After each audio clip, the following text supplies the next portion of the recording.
She said it with a casual shrug, swirling the last of her Malbec as if the words meant nothing. He's sweet, still kind of a boy though. The group laughed. One of her friends, the one who always performed interest louder than sincerity, gave a knowing little I smiled, tight, practiced, almost automatic, not because I didn't hear it, but because I didn't want them to see it land. The server came by to clear our plates. I thanked him a little too politely, just to buy a few extra seconds not reacting. Still kind of a boy. That phrase lingered longer than it had a right to. Not because it hurt, at least not in the way she probably assumed, but because it told me more than she realized. She hadn't just insulted me, she had categorized me, filed me away in some mental drawer marked temporary, and she didn't expect me to notice. The rest of the night played out like nothing happened. She laughed when she was supposed to, touched my arm when the table got loud, gave me that smile, public, polished, meant to suggest connection. But behind her eyes I saw it now. The distance, the evaluation, like she was already halfway packed in her mind, just waiting for the next green light. In the car ride home, she was quiet, not guilty, just tired in that rehearsed, weaponized way. I drove with one hand on the wheel and the other resting near the gearshift, not touching her leg. The silence wasn't heavy. It was surgical, clean, deliberate. "You okay?" she asked finally, not looking over. "Yeah," I said, watching the red light ahead go from flashing to steady. "Just thinking." She nodded like that was good enough. It wasn't a real question anyway. That night in bed, she turned away before I even turned off the lamp. I lay there for a long time, tracing the ceiling shadows with my eyes. I thought about how easily people give away their intentions when they're drunk on comfort, how truth slips out when they think you'll never leave. Still kind of a boy. The words weren't cruel. They were worse. They were honest. And they weren't meant for me. They were meant for her audience, those friends, that image, the curated version of her life she kept trying to perform into existence. But I heard them. I absorbed them. Not as shame, but as data. And something subtle clicked that night. Not a break. Not yet. But a shift, like gravity turning slightly on its axis. She thought she'd thrown a passing insult over her shoulder. She didn't know she'd started a timer. I didn't tell her I heard. I didn't tell her how it felt. I just watched her fall asleep facing the wall and, for the first time, felt like I wasn't next to her. I was behind her, observing, learning. The boy she saw was fading, quietly, without ceremony, and she didn't notice at all. I didn't bring it up. Not the comment, not the silence, not the vague disinterest she wore like perfume the next few days. If she noticed I'd gone a bit quieter, she didn't mention it, and I didn't press. I was done volunteering my thoughts just to be misunderstood or filed away as emotional. Instead, I shifted, quietly, precisely. When she left for brunch that Saturday, one of those endless catch-ups with the girls that left no digital trace, I stayed home and worked. At least that's what I let her believe. What I actually did was pay attention to little things. Her scent was different that morning. Not bad, just new. Sharper. Something she didn't wear around me. And the outfit? High heels I hadn't seen in months and jeans that belonged to the first date version of her, not the woman who usually wore old leggings and oversized tees on weekends. I didn't accuse. I observed. The next few times she went out, it became clearer. New hairstyles, a bolder lip, the slow migration of her mirror time from practical to curated. And each time, the stories stayed the same. Girls' nights, work venting, one drink that turned into 3. Yet she never tagged anyone, never shared a single photo. And when I asked, lightly, never pressing, her answers had the over-explained quality of someone building a defense before the question even landed. I wasn't angry. I was calculating. In the evenings, we still cooked dinner together. She still laughed at my dry humor, still curled up near me on the couch as we watched old episodes of shows we used to genuinely enjoy. It almost felt normal. Almost. But I knew something else now. That her version of normal had shifted in ways she hadn't bothered to include me in. I started pulling back in ways she couldn't see. I took my business laptop out of shared spaces. Logged out of everything when I stepped away. I stopped discussing work strategy over coffee like I used to. I still gave her the headlines, but the details? Those stayed with me. Her questions became more general. She didn't seem to notice the change, or maybe she chose not to. Either way, I stopped giving her information she hadn't earned. Not out of spite. Out of preservation. Because I realized something. She wasn't slipping away. She had already started building her next chapter, and assumed I'd stay static, quietly orbiting her while she evolved. She didn't understand me. Not really. If she had, she'd have known I don't chase shifting shadows. I traced them back to their source. By the third girls' night that month, I'd memorized her patterns. I knew when she left, when she returned, and how her energy subtly changed depending on who she'd really been with. Not accusatory, just different. There's a way people look at you when they're carrying two realities, and hers showed in flashes: guilt quickly buried under affection, smiles that didn't fully reach her eyes. I played my part well, the sweet one, the boy. But inside, something colder was forming. Not bitterness, just clarity. She wasn't being cruel. She was being careless. And carelessness tells you everything you need to know about how replaceable someone thinks you are. She believed she had time. She believed I would wait. She didn't realize I was already moving, quietly, strategically. And soon, I would be miles ahead of her, while standing in the same room. It was a Thursday. She'd left in a rush that morning, blouse half-buttoned, muttering something about a tight deadline and needing to beat traffic. She grabbed the wrong coffee mug, mine, and left her laptop open on the dining table. She never did that. I didn't touch it. Not at first. Just glanced at the screen on my way to the kitchen. But the open window caught my attention. Not a browser. Not an app. A draft. The email client was open, one line blinking beneath a message she hadn't sent yet. The subject line was blank, but the body read, "I don't think he's evolving. Maybe I outgrew him."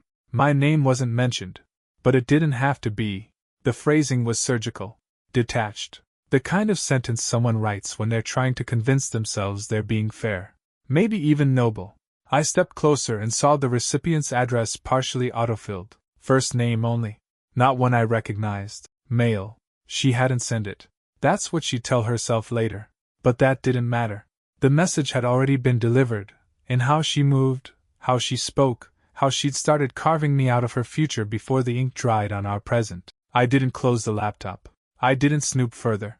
I just backed away, slowly, like I'd stumbled into a room I wasn't supposed to see. For the rest of the day, I worked in silence, mind racing behind a calm exterior. Meetings, emails, spreadsheets, all went by on autopilot. But under the surface, something new was cementing itself. She didn't just feel distant. She was evaluating me, writing internal memos about my expiration date. And worse, sharing those thoughts, unfiltered, with someone outside the house. That night she came home with a bottle of wine and Thai takeout, smiling like nothing had shifted. She brushed past me with a breezy hello, asked how my day was, then curled up on the couch with easy laughter. I watched her, not with suspicion, but with recognition. She didn't look guilty. She looked rehearsed. It hit me then. This was her fallback performance. The "see, everything's fine" act. The kind people put on when they haven't quite finalized the escape route but are testing the door frames. She asked if I wanted to watch a movie. I nodded. She picked something nostalgic, one of those romantic comedies we used to joke about. Halfway through, she reached for my hand. I let her. Her fingers felt warm, familiar, but distant, and I realized this wasn't affection. It was habit. The next morning, I opened a new notebook, physical, not digital. I didn't label it. Just started writing dates, observations, questions. Not out of paranoia, out of precision. I wasn't just watching her now.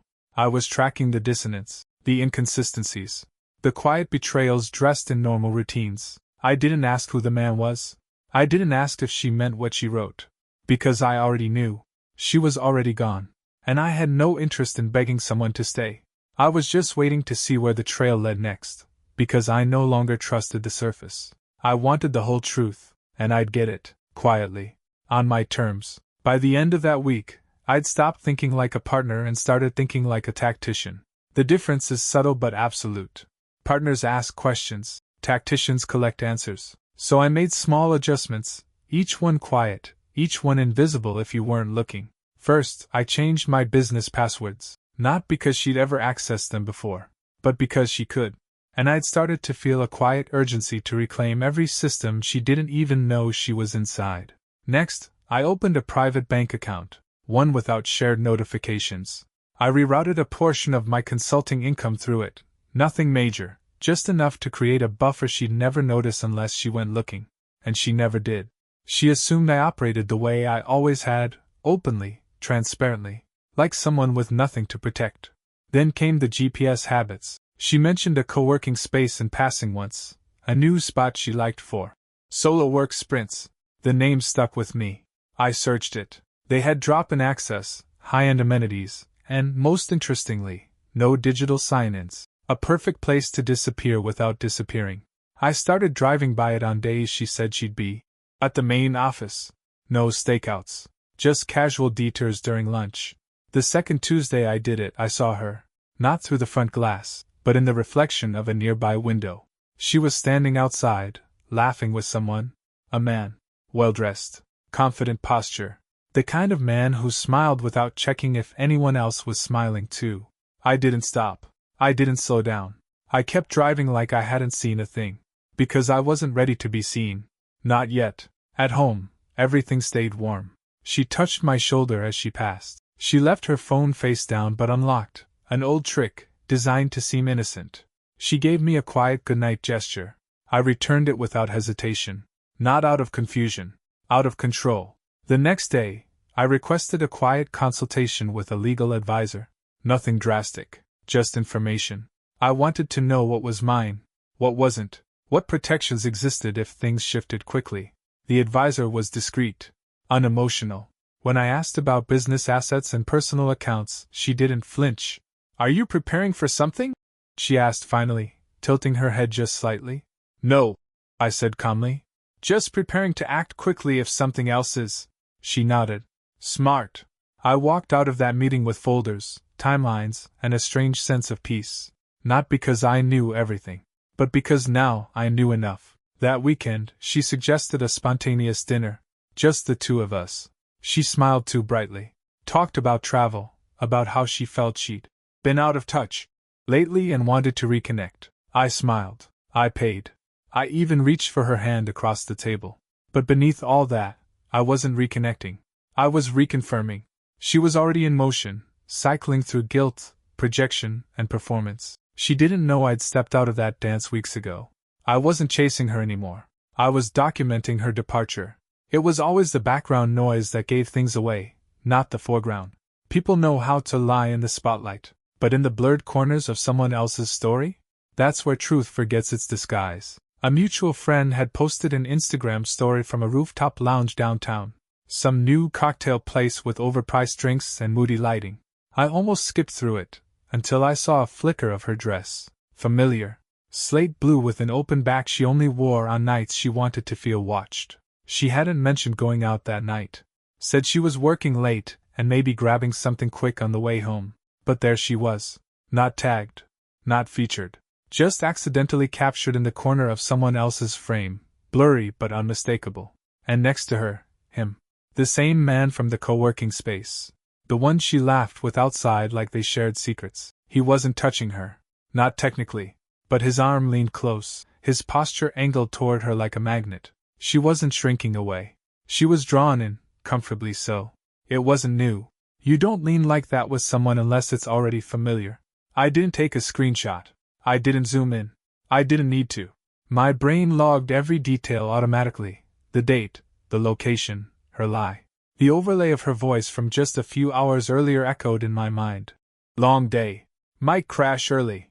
When she came home that night, I was already in bed, lights off, pretending to be asleep. She moved quietly, slipping off her heels like she'd done it 1,000 times. Closet door creaked open. Hanger slid across the rail. Water ran in the bathroom. Routine.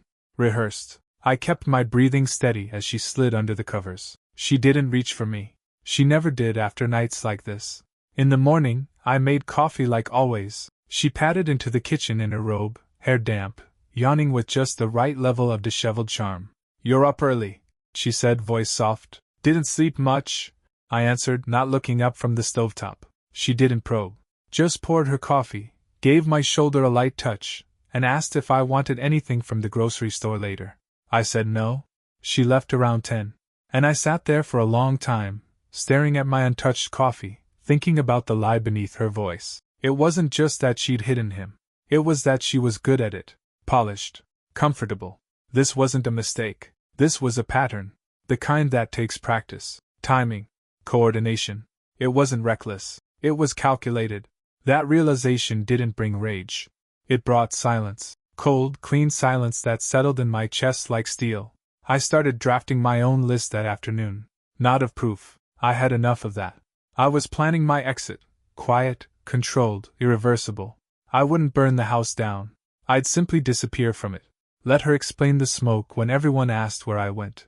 She came home late again, third time that week. No calls, no text to say she was running behind. Just the soft click of heels in the hallway and the delicate rustle of her keys in the lock, like she thought I might already be asleep. I wasn't. My bag was packed. Not dramatically. No overflowing suitcase by the door. Just a single travel bag with essentials, zipped and upright in the corner of the living room. She saw it the moment she stepped inside. Her smile faltered for a beat. "What's going on?"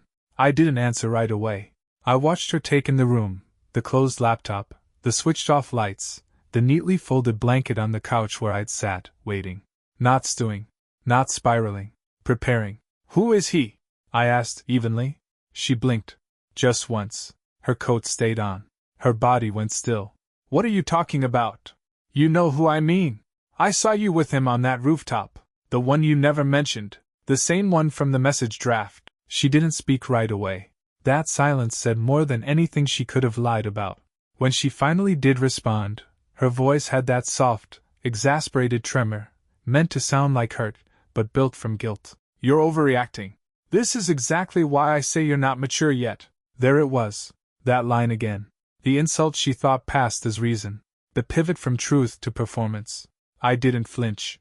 I stepped forward and handed her the envelope I'd been holding since sunset. Heavy cardstock. Her name written on the front. "What's this?" "Documentation," I said.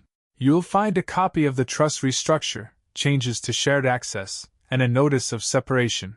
Everything's dated, signed, and legal." Her mouth opened, closed. 1,000 rehearsed lines vanished behind her eyes. "You're not even going to talk to me about this?"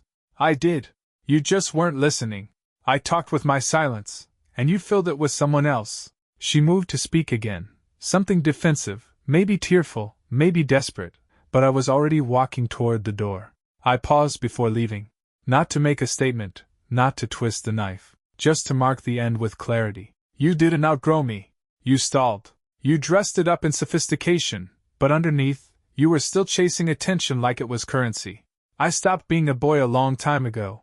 You just never noticed." Then I opened the door. Behind me, nothing but quiet. No chase. No denial. Just the soft weight of a truth finally spoken. And the last thing she heard from me that night? The door clicking shut. And not opening again. Her story got out first. Of course it did. The version she spun spread fast, like perfume in a closed room. Sweet at first. Cloying when you stuck around long enough to breathe it in fully. "He overreacted. He's been distant for months. He just packed a bag and left. Didn't even give me a chance." I didn't defend myself. I didn't jump into the group chats or call up mutual friends. I just kept living, quietly, steadily, deliberately. While she turned our breakup into a campaign, I turned it into a boundary. And that difference?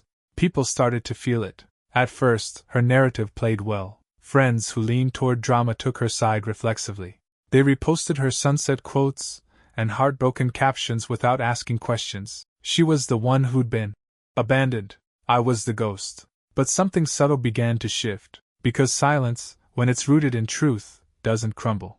It waits. And when the echoes of her story started bumping into reality, cracks formed. One friend, someone we'd both known for years, ran into me outside a coffee shop. She gave me a long look before saying, "Didn't expect to see you here. Thought you moved." I didn't correct her. I just smiled. "Nope, still here." She nodded slowly. And that was the beginning. A week later, another couple from our shared circle messaged me about a community fundraiser I used to help organize. She hadn't been invited. I had.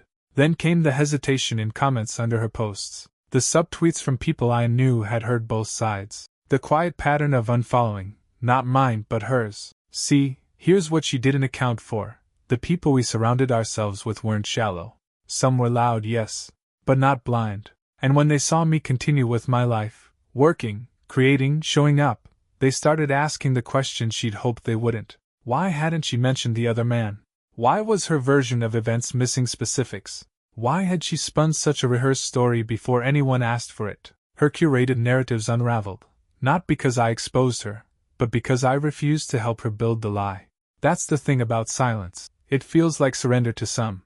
But when wielded right, it's pressure, it's precision, it's power. And soon, the version of me she sold, the insecure one, the immature one, stopped matching what people saw with their own eyes. I didn't need to win anyone back. The truth did that on its own, quietly, patiently, just like I'd learned to. The message came in on a Thursday night, simple, understated, and entirely unexpected. Hey, I know this might be weird, but I just wanted to say, you didn't deserve that. I always saw what you were building. It was from one of her closest friends, not one of mine. The kind of friend she used to talk to in hushed tones after dinner parties, thinking I couldn't hear the contours of their judgment through the kitchen wall. We'd never been close, just polite. But her reaching out now meant one thing: she'd seen something. I didn't respond right away. I reread the message twice, then 3 times. There was no agenda, no flirtation, just a quiet, clear recognition. And that, somehow, hit harder than any confrontation could have. Because what she'd sent wasn't just sympathy. It was confirmation of everything I'd suspected, everything I'd pieced together alone. Someone in her inner circle had seen behind the curtain, and decided to speak. We met for coffee that weekend. She didn't wear the usual performance smile. She looked tired, honest. I wasn't going to say anything, she began, stirring her drink more than sipping it. But watching her twist it, the things she left out, it started to feel wrong. I didn't push, just listened. He's been slipping into a pattern, she continued, voice low. Telling people you just snapped, that you got cold. But the thing is, she was already gone long before you left. I nodded slowly. I figured. She glanced at me then, really looked. I always thought you were the quiet one. Maybe even too quiet. But now, I think you were just building something she didn't understand. That line sat with me. Not all silence is weakness. Sometimes it's scaffolding. Sometimes it's preparation. We didn't talk long. She didn't unload. She didn't need to. Just one more thread pulled from the tapestry of her narrative, and it started to come apart. After that, a few more messages came in. People who'd once posted her filtered brunch photos now sent simple things. Heard what happened. Just wanted to say I'm here if you ever want to talk. Always respected how you handled yourself. Quiet strength, man. I didn't collect those messages like trophies. I didn't need validation. But they reminded me that people notice more than you think. And sometimes, the ones watching from the sidelines are the first to see the truth. It wasn't about public opinion. I didn't care about winning people over. But the quiet shift in her circle, the subtle erosion of her curated image, meant something. Her performance was fraying. And mine? Was never a performance to begin with. I'd simply stopped hiding what I already knew. That I was never the one lagging behind. She just couldn't keep up with the kind of growth that didn't need a spotlight. The man she leaned toward, the one with the casual confidence and curated charm, turned out to be exactly what I expected: temporary. I didn't chase the details. Didn't need to. They found me. A friend forwarded a post, his, not hers. A new setting. New woman.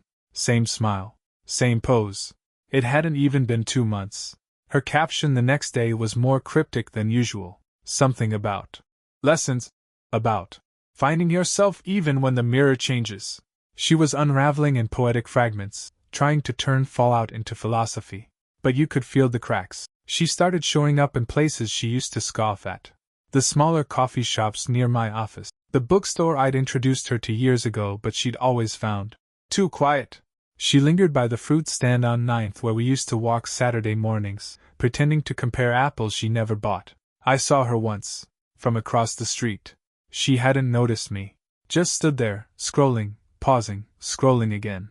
The kind of aimless browsing people do when they're hoping someone appears behind them. But I didn't. Because none of this was accidental. She knew my patterns, knew the radius of my life. And slowly, she started moving inside it again. Not with boldness, not with apology, but with that soft, passive invasion people use when they hope proximity will do what honesty couldn't. But I'd already moved, not geographically, but mentally, emotionally, strategically.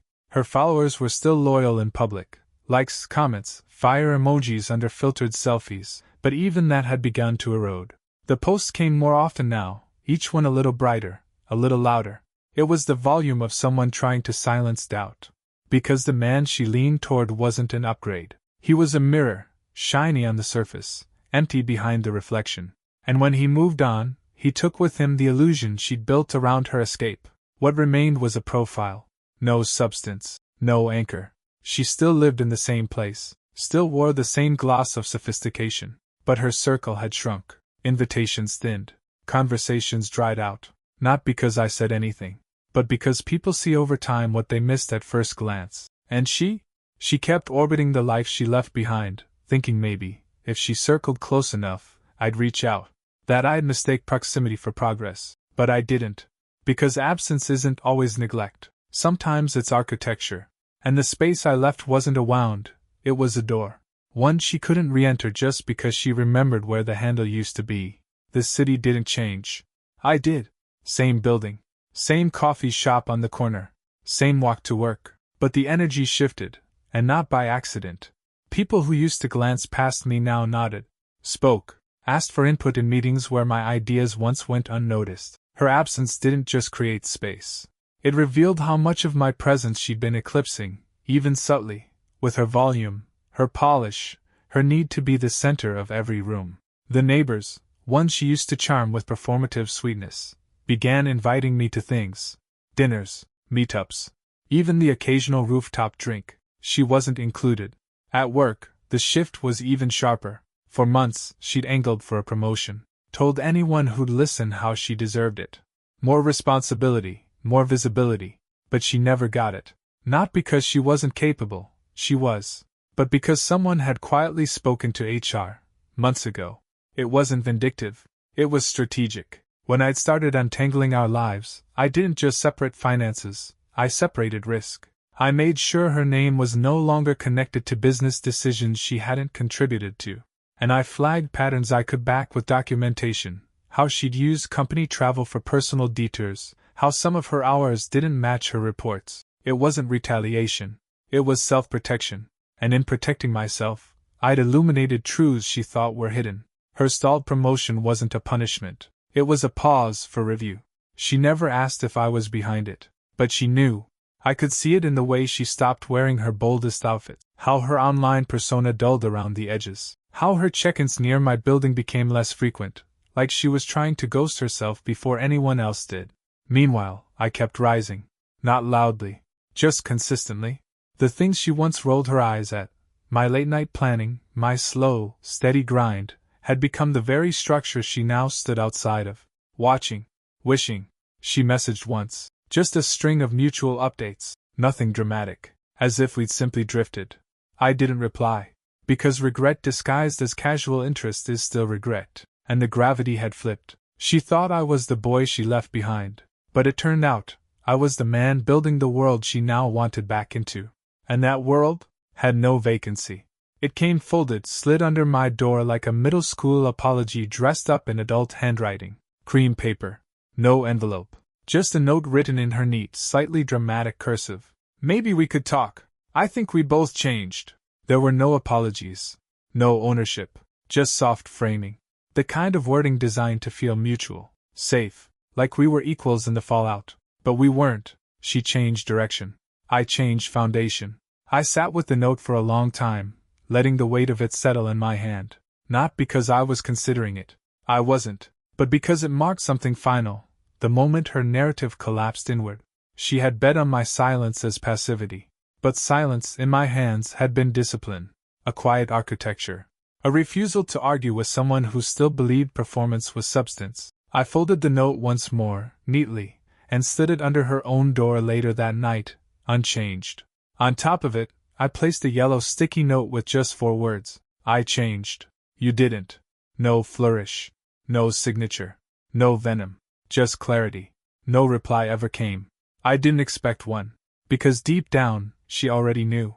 She didn't write me that note to reconnect. She wrote it to confirm the door was still cracked. It wasn't. When I closed it, gently, deliberately, it stayed closed.